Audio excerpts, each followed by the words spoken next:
Gıybet teoriyası. İkinci türlü itib aytkanda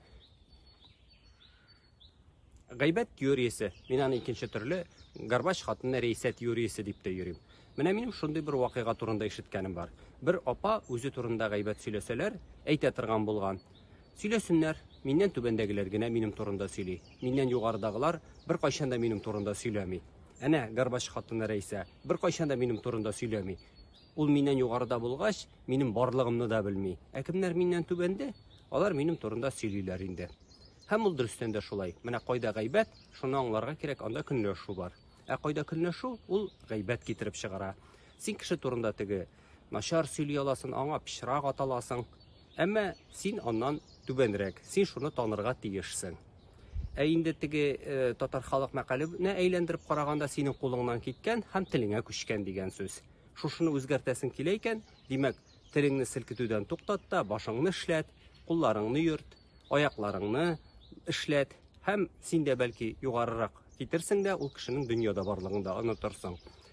Гомумән алганда, менә көнләшү һәм гайбәт шул кадәр теге начар әйбер һәм бернинди файдасыз әйбер, ул кешене менә эченнән чиретә. Карап торасың, менә теге үскән агач шикелле дип. Эче чирек, бер нәрсәгә дә ярамый, теге бал кортларын куркытыр өчен төтенли торган әйбер генә шикелле. Кай вакытны әйткән булалар инде аны теге ак көнләшү дигән булып, ак, кызыл, кара, яшел, сары, теге кем әйтмешли, мин теге нәҗеснең сортларын аермыйм, көнләшү бар икән кешенең ичендә, димәк инде аның шушы нәҗес бар дигән сүз.